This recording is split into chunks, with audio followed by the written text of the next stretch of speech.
Good morning. Good morning. Welcome and welcome back to Bookeemonsters. My name is PK. It is Friday. We're finally at Friday. It is August the 2nd, and we are here to look at some other things that were being released this week, not necessarily genre specific, or if we didn't have time for them, and maybe some other things. We shall see. Hope you had a good night. Quick announcements. I don't have sprints tonight. I don't do them on Friday night. We will have them tomorrow afternoon at 1 p.m. Mountain Time, 3 p.m. Eastern. They'll also go for 5 hours. I do them 3 times a week, every Tuesday and Thursday evenings, and Saturday afternoons. Be nice if it were Friday afternoons, right? Let me get a little bit better situated here.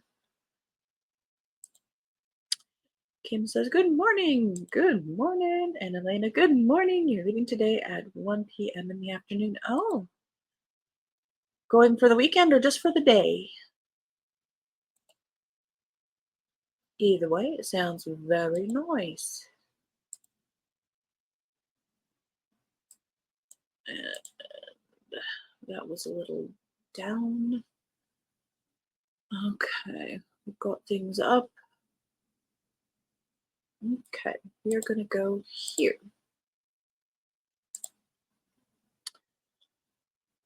So these are some things that we didn't get to, but look a little bit interesting, or I wanted to investigate further.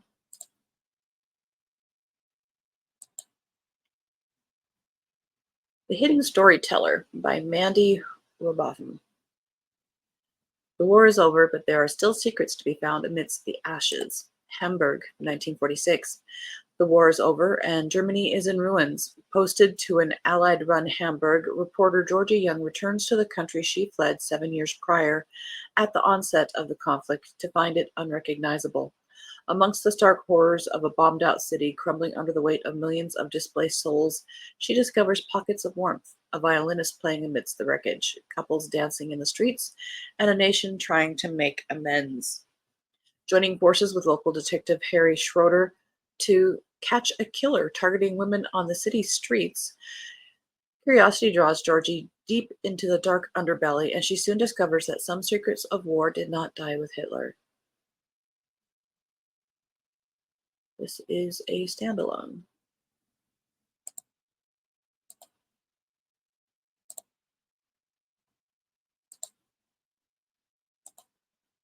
We'll see when I get back next week. Oh, goodness, you have a good weekend too. My goodness. That does sound like a trip.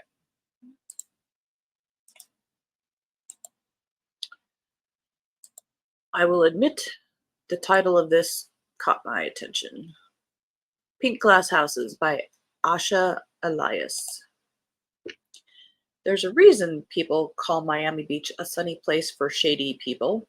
Welcome to Sunset Academy, the most coveted elementary school in Miami Beach, where there are 3 categories of families: rich, wealthy, and ultra wealthy. Perfectly tanned and smiling, Charlotte Giordani is Sunset Academy's alpha mom. She's a sleek blowout and relentless charm. Charlotte's brashness serves her well. She's up for election as the PTA president and is riding high, having just secured a massive donation from billionaire Don Walker and his socialite wife, Patricia. Don and Patricia are philanthropists, media darlings, and the owners of Villa Rose, a newly built modern glass house that everyone is talking about. It's either spectacular or a tacky eyesore, depending on how you feel about billionaires. Enter Melody Howard, a wide-eyed transplant from Wichita, Kansas. At first a skeptic about Miami Beach and its endlessly hashtagable social scene, Melody finds herself sucked into the glossy, frenetic world of Sunset Academy moms. Melody's easygoing manner and background in nonprofit management make her an asset to the PTA. But when she emerges as a rival for the PTA presidency, Charlotte begins to unravel. Even the most powerful players on the social scene prove to be vulnerable when an investigation into white-collar crime, triggered by another school mom, the formidable Jamaican-American Judge Carol Lawson, threatens to take down the whole institution. No amount of rosé can soothe tensions as the drama builds to a shocking crisis point.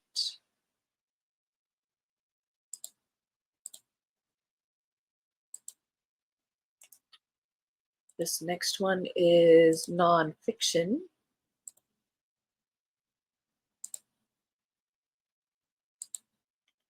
The Future Was Now, Mad Men, Mavericks, and the Epic Sci-Fi Summer of 1982.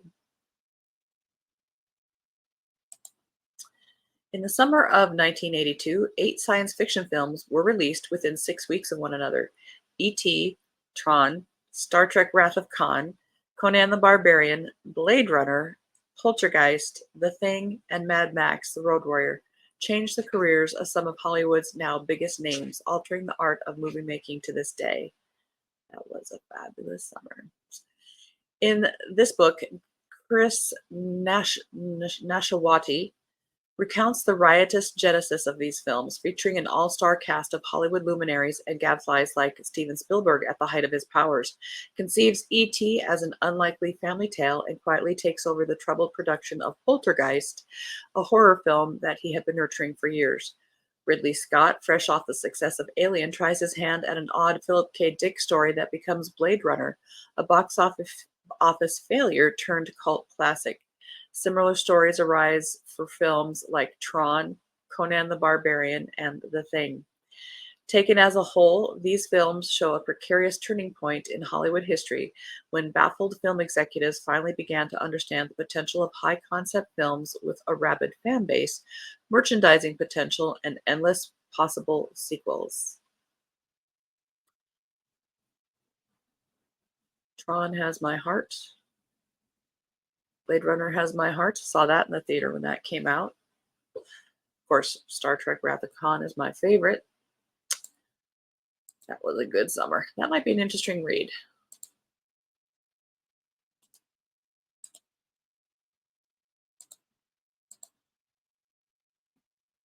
The Wedding People by Allison.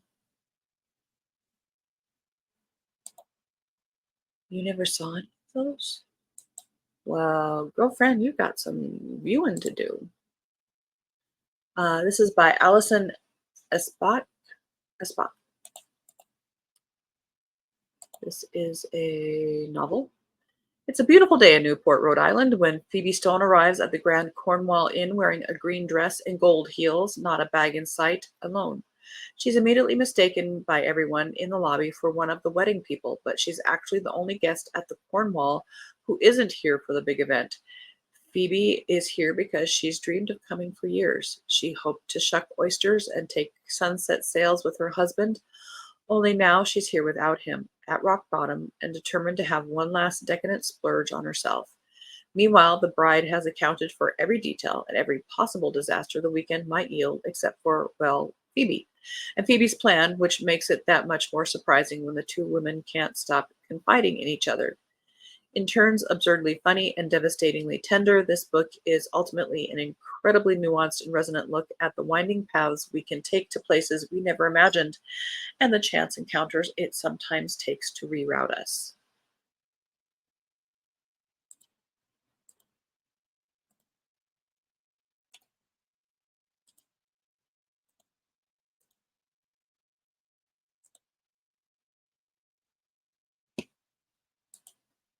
We'll be watching him. That's okay.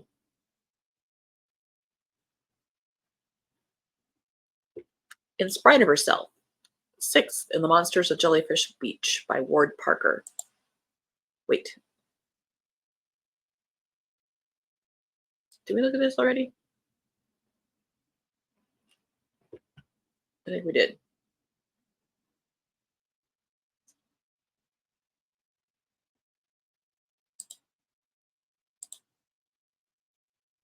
That might have been left over and not deleted from Monday. This is nonfiction.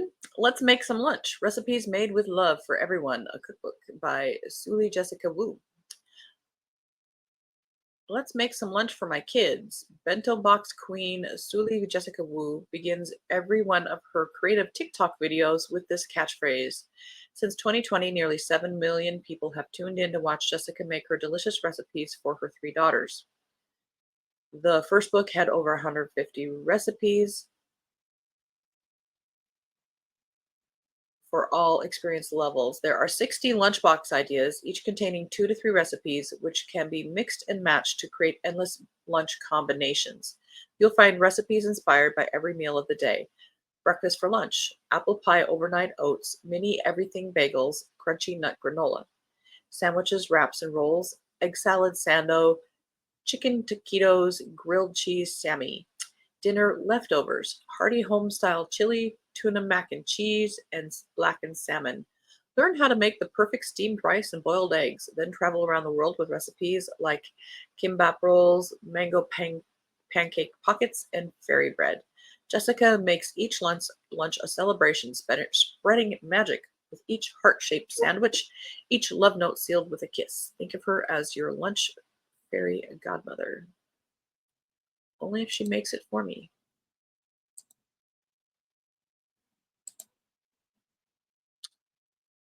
Maria, a novel. This is about Maria von Trapp.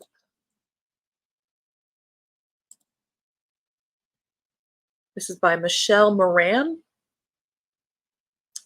In the 1950s, Oscar Hammerstein is asked to write the lyrics to a musical based on the life of a woman named Maria von Trapp.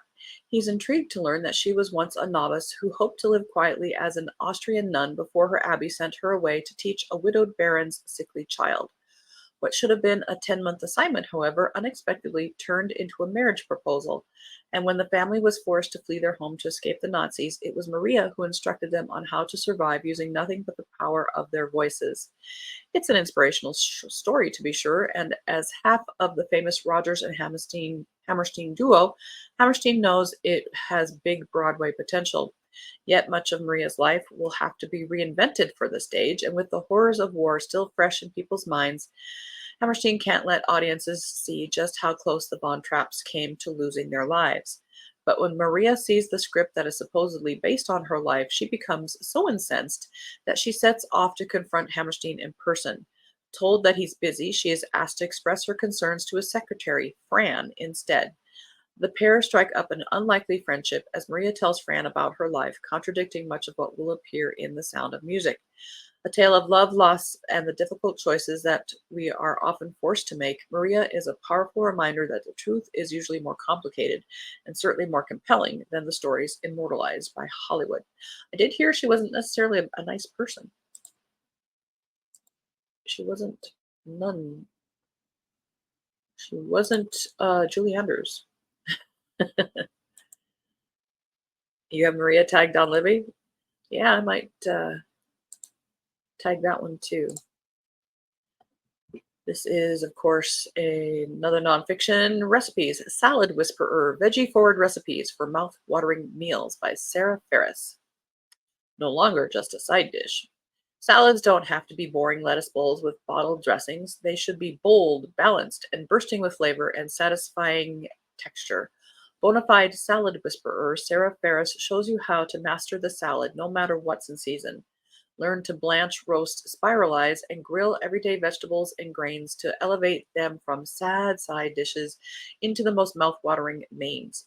Inside, you'll find recipes for upgraded Caesars, salads bursting with seasonal produce like the grilled ratatouille with black lentils and feta, and even a full suite of Greek-inspired salads such as the green bean salad,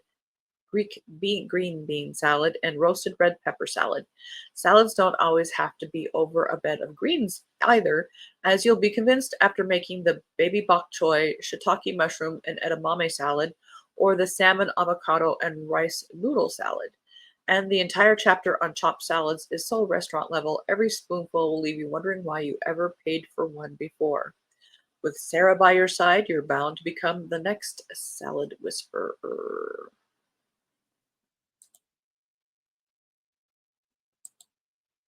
And this next one is another nonfiction. The Missing Thread, A Woman's History of the Ancient World by Daisy Dunn. Around 4,000 years ago, the mysterious Minoans sculpted statues of topless women with snakes slithering on their arms. Over 1,000 years later, Sappho wrote great poems of longing and desire. For classicist Daisy Dunn, these women, whether they were simply sitting at their looms at home or participating in the highest echelons of power, were up to something much more interesting than other histories would lead us to believe. Together, these women helped to make antiquity as we know it. In this monumental work, Dunn reconceives our understanding of the ancient world by emphasizing women's roles within it. The missing thread never relegates women to the sidelines and is populated with well known names such as Cleopatra and Agrippina, as well as the likes of Achaemenid, sorry, that one I'm not as familiar with, consort Atossa, and Olympias, a force in Macedon. Spanning 3,000 years, the story moves from Minoan Crete to Mycenaean Greece, from Lesbos to Asia Minor, from the Persian Empire to the royal court of Macedonia, and concludes with Rome and its growing empire. The women of antiquity are undeniably woven throughout the fabric of history, and in the missing thread, they finally take center stage. 480 pages. At least, as long as she doesn't rewrite or put activism on it, if it's truly historical, fabulous. And that is all I've got. Um,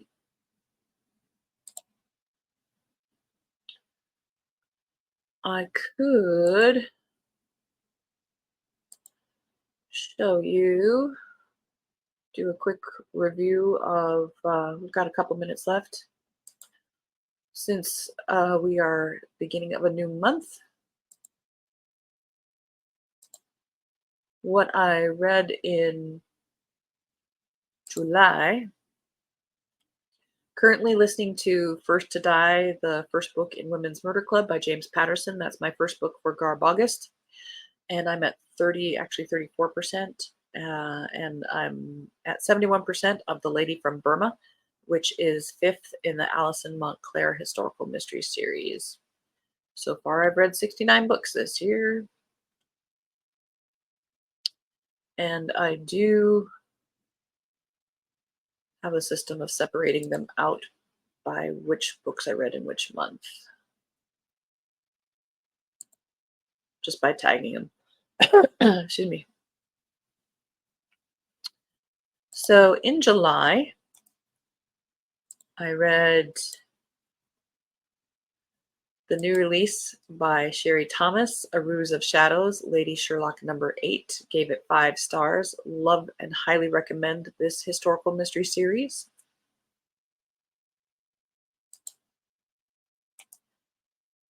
And I did a reread, though I remembered very little about it because I read it so long ago. I think I read it in about 2010-ish when this came out. Loose Ends by Terry Reid. This is book number 1 in the Mary O'Reilly PI series. I gave it 4 stars.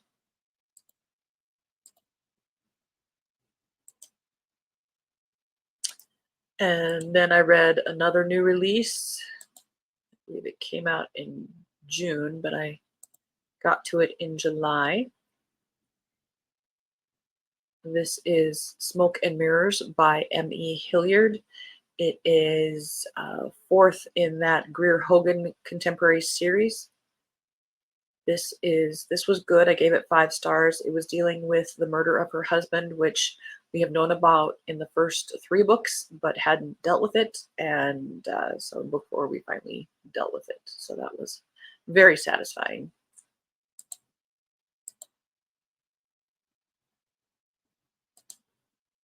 And then for a scavenger hunt for Prompt Black on the cover, I read the first in another historical mystery series featuring Heathcliff Lennox, Murder at Melrose Court by Karen Ba Manuin, set in the 1920s. I gave it 3 stars. I liked it. It was good. I would probably try the next one and see if this, sometimes they have first or second book itis. It was very reminiscent of, like Christie or Dorothy L. Sayers and kind of lagged in the middle, which is why it got a lower grade. But it was a 3 is a good read for me. I enjoyed it. And then I read a thriller by D.C. Taylor, L.A. Burning, and I gave it 4 stars. While one woman is in jail, her identical twin is murdered, and when she gets out, she wants to solve that murder. It was enjoyable. Another reread. For some reason, I was in the mood for a sci-fi con kind of book. And when I started, I couldn't remember. I knew I had read it, but I couldn't remember anything about it. But as I was reading it, and definitely towards the end, I was remembering things. This is We'll Always Have Parrots by Donna Andrews, 5th in the Meg Linslow series. I read this back in 2003 when it came out. A fun series, very snappy and funny. Then I read the next in series in the City Spies. This is number 3, Forbidden City. I gave this 5 stars. This is a fabulous series for any age. And if you're looking for something to read for Spy versus Spy September, this is a great series for that.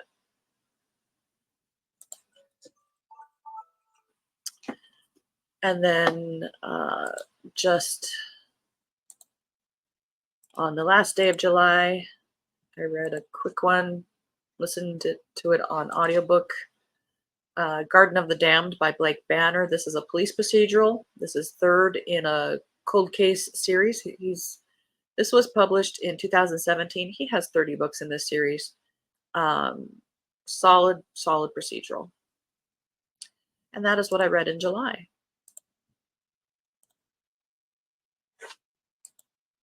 And now we are in August.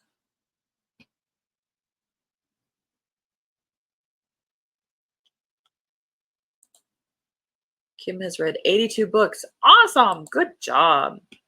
Hi, Mary. Happy Friday. Sorry so late. I hope everyone has a great weekend. Thank you very much. I hope you do too. Do you have a show? How did your show go last weekend? I apologize. I forgot to ask. Kim says hello to Mary. Kim, 82 books is very impressive. Indeed.